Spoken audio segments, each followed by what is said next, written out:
Gloire à toi, Seigneur. En ce temps-là, Jésus disait à ses disciples, quand le Fils de l'homme viendra dans sa gloire et tous les anges avec lui, alors il siégera sur son trône de gloire. Toutes les nations seront rassemblées devant lui. Il séparera les hommes les uns des autres, comme le berger sépare les brebis des boucs. Il placera les brebis à sa droite et les boucs à sa gauche. Alors le roi dira à ceux qui seront à sa droite, venez les bénis de mon Père, recevez en héritage le royaume préparé pour vous depuis la fondation du monde. Car j'avais faim et vous m'avez donné à manger. J'avais soif et vous m'avez donné à boire. J'étais un étranger et vous m'avez accueilli. J'étais nu et vous m'avez habillé. J'étais malade et vous m'avez visité. J'étais en prison et vous êtes venus jusqu'à moi. Alors les justes lui répondront, Seigneur, quand est-ce que nous t'avons vu? Tu avais donc faim et nous t'avons nourri. Tu avais soif et nous t'avons donné à boire.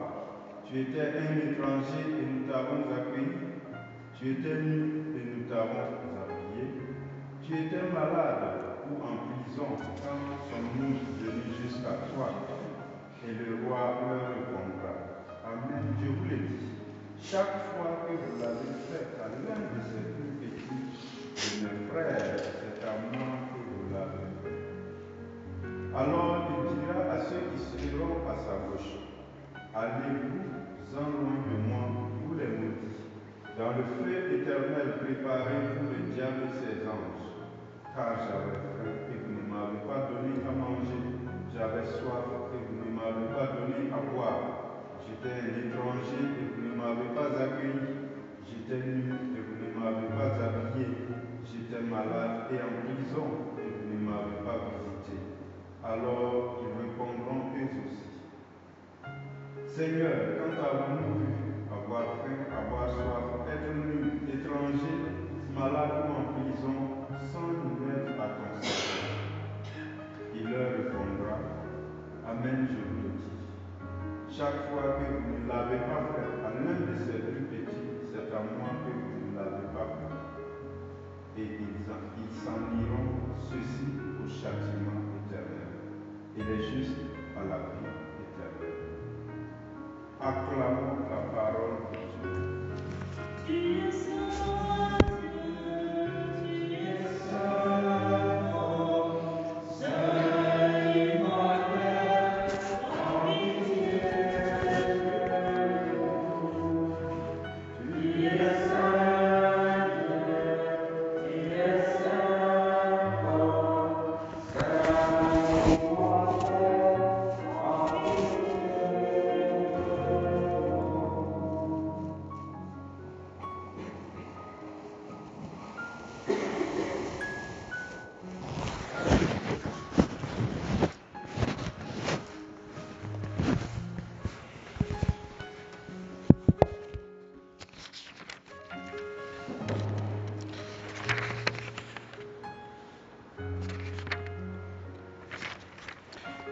Nous avons appris depuis le mercredi des Cendres que le Seigneur, comme à chaque carême, nous invite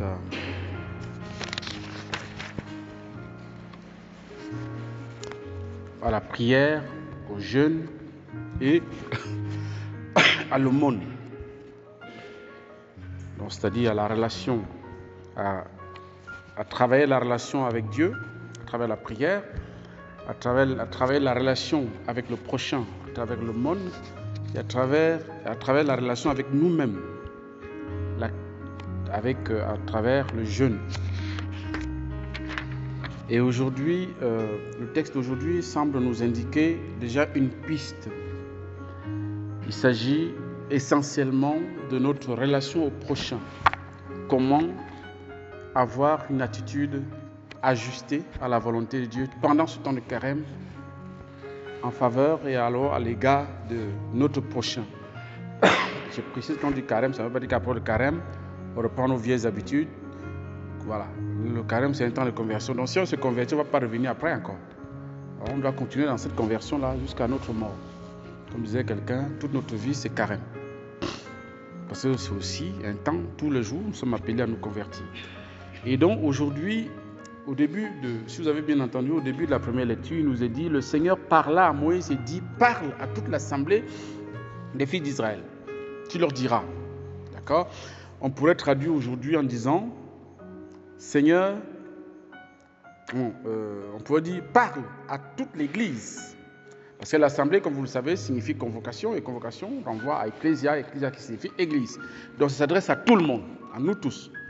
Qu'est-ce que le Seigneur dit à toute l'église, à chacun d'entre nous? Tu leur diras, soyez saints, car moi, le Seigneur, votre Dieu, je suis saint.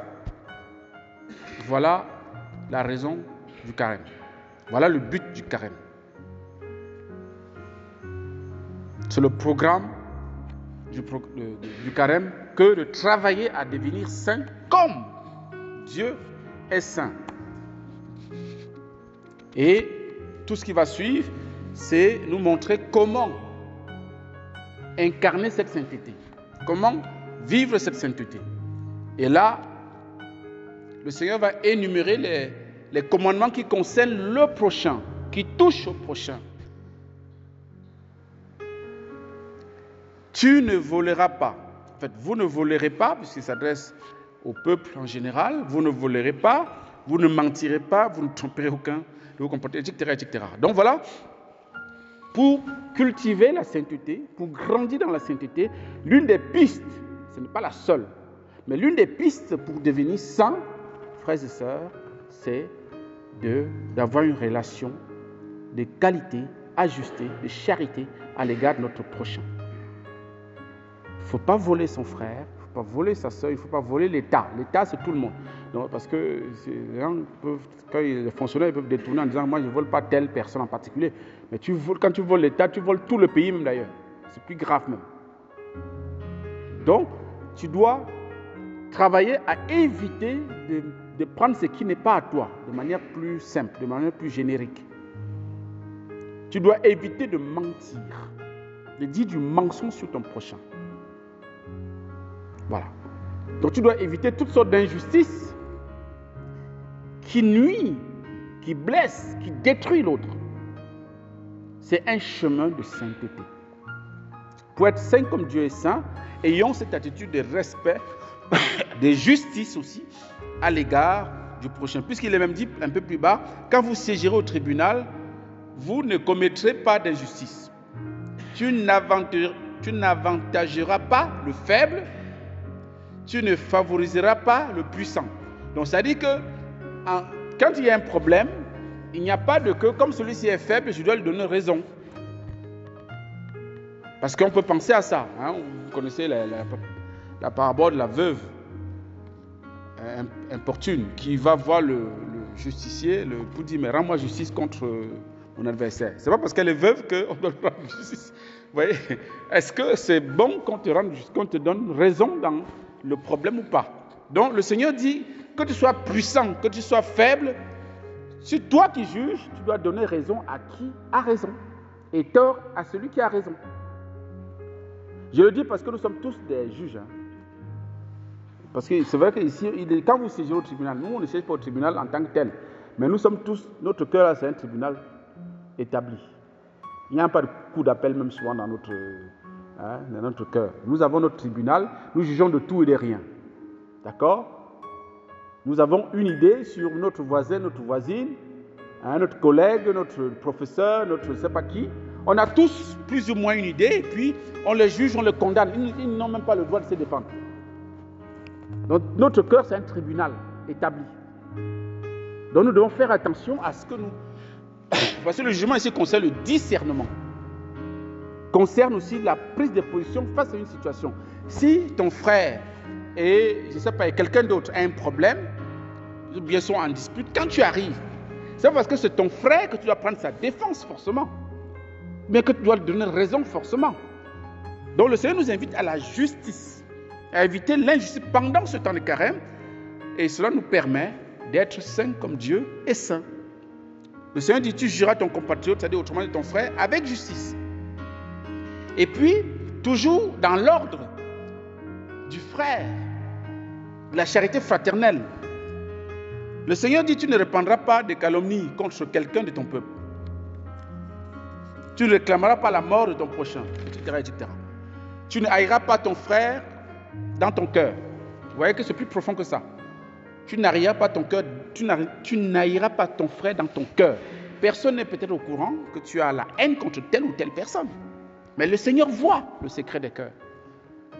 Et c'est pire quand c'est le Seigneur qui voit que quand c'est l'homme qui voit. Pour la petite histoire, je veux juste rapidement ouvrir une parenthèse que je vais la refermer. Lorsque nous commençons la messe, nous faisons ce qu'on appelle le confiteor. Nous disons, je confesse à Dieu Tout-Puissant, je reconnais devant mes frères, etc., etc. Qu'est-ce que nous disons? Je reconnais devant mes frères que j'ai péché en pensée. Est-ce que mon frère connaît mes pensées? Non.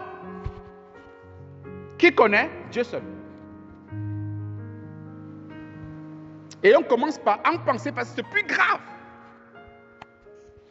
Parce que Dieu est au courant, Dieu seul est au courant et c'est terrible pour nous. Puisque c'est lui le vrai juge. C'est lui qui sait. Donc quand le Seigneur envoie, en fait, c'est pas...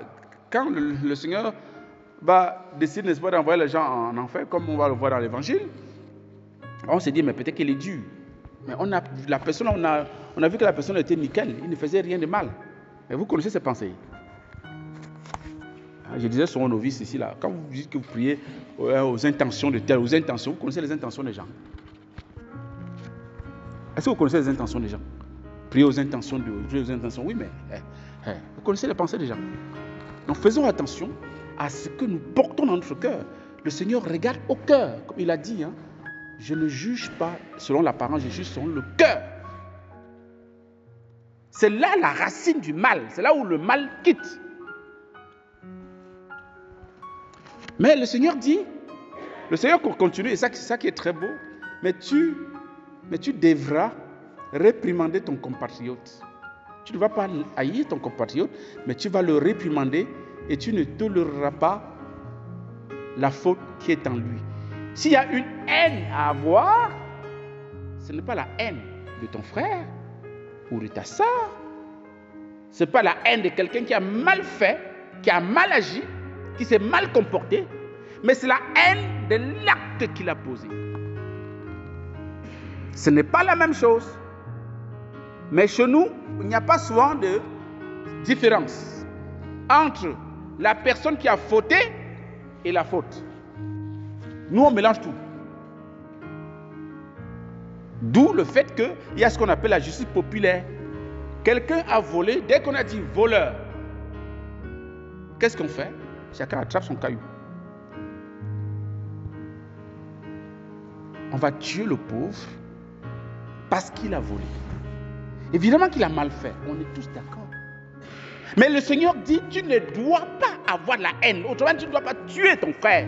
Même s'il a volé, il n'est pas le vol. C'est une personne qui a mal agi. Comme toi aussi, tu agis mal dans d'autres domaines. Évidemment. On ne doit pas t'identifier à ton péché, mon ami. Le Seigneur dit d'avoir la haine contre le mal, mais non contre la personne qui a fait le mal. Et nous devons convertir notre mentalité par rapport à ça. C'est vrai qu'en français, quand on dit que tu es voleur, quelqu'un qui a volé, on l'appelle il est voleur. Bon, c'est pas très juste. Pour moi, on doit dire il a volé. Cette personne a volé. Pas il est voleur. C'est un raccourci terrible. Parce que ça veut dire qu'il est. Il est, c'est-à-dire que son être tout entier est voleur. Mais non. Sur le plan métaphysique, métaphysique, ça pose un problème. On n'a jamais accouché un voleur. On a couché un homme. Un être humain, créature de Dieu, image et ressemblance de Dieu. Et donc nous devons haïr le péché, mais aimer le pécheur.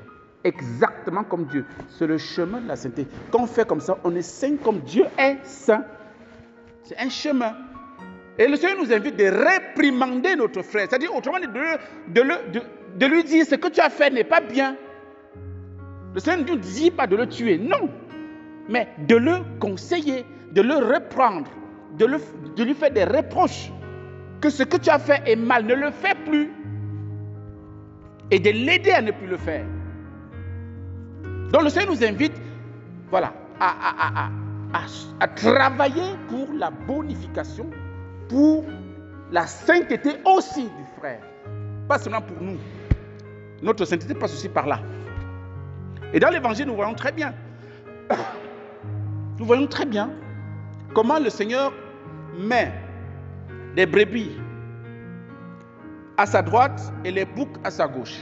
Les brebis à sa droite sont ceux qui lui ont donné à manger quand il avait faim, lui ont vêtu quand il était nu, l'ont visité quand il était en prison ou malade.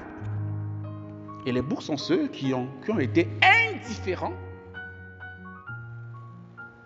par rapport à ces besoins-là, à ces nécessiteux, puisque le Seigneur s'identifie aux nécessiteux. Il s'identifie. Toute personne qui frappe à notre porte, bien qui est sur notre chemin, qui est dans le besoin, c'est le Christ qui frappe à notre porte. Et il a besoin que nous ayons une attention vis-à-vis de lui, que nous ne soyons pas indifférents. L'indifférence conduit en enfer, les amis. C'est terrible, hein? L'indifférence conduit en enfer. L'indifférence consiste à faire quoi? À ne pas s'en occuper. À ne pas s'en occuper. C'est-à-dire que ça ne me concerne pas, ça ne me regarde pas. Ça va plus loin, hein, frères et sœurs. Ça ne va pas seulement dans le sens de aider ou ne pas aider. Même dans le travail. Quand tu vois un papier qui traîne en chemin, tu passes comme si ça ne te concerne pas. C'est pas moi qui balaye ici. C'est une indifférence. Ben oui, ça va jusque-là. Tu écoutes quelqu'un chanter, peut-être la personne chante mal. Toi, tu connais le chant. Tu t'en fous. C'est une indifférence. C'est pas mon tour de chanter. C'est pas mon jour. Ça va très loin, les frères. C'est parce qu'on n'a pas le temps, sinon on allait passer la nuit ici à parler de ça. Mais c'est important, mais c'est vrai. Il faut qu'on prenne conscience que nous sommes des indifférents terribles. Donc, ne serait-ce que l'indifférence, le fait de ne rien faire, conduit en enfer. Et pire encore, le fait de nuire à ton frère, alors là, c'est terrible. C'est-à-dire que non seulement tu es indifférent, mais en même temps, tu veux faire du mal à ton frère. C'est ce que pour la première lecture. Non.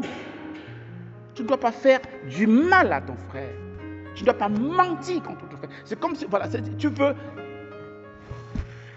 l'engloutir. Ce n'est pas le chemin de sainteté. Donc le Seigneur nous invite vraiment à nous convertir. Hein? L'un des chemins de sainteté auquel le Seigneur nous invite, c'est d'avoir une attitude fraternelle à l'égard de notre frère, notre sœur, tout au long de ce carême, d'être attentif aux besoins de l'autre, dans la mesure où je peux faire quelque chose que je n'hésite pas à le faire. Et il faut dépasser les limites, les frères et sœurs. En charité, il n'y a pas de limite, n'est-ce pas? Alors, la mesure de la charité, nous avait dit Saint Bernard, c'est la charité. Que le Seigneur nous aide à grandir dans cette charité fraternelle, à avoir une attention beaucoup plus accrue à nos frères et sœurs avec qui nous vivons, avec qui nous travaillons, avec qui nous fréquentons. Voilà. Avec nos voisins, nos voisines, que nous soyons plus attentionnés, que nous marquons des points dans l'ordre de la charité fraternelle pendant ce temps de carême pour grandir en sainteté, comme le Seigneur nous le demande. Amen.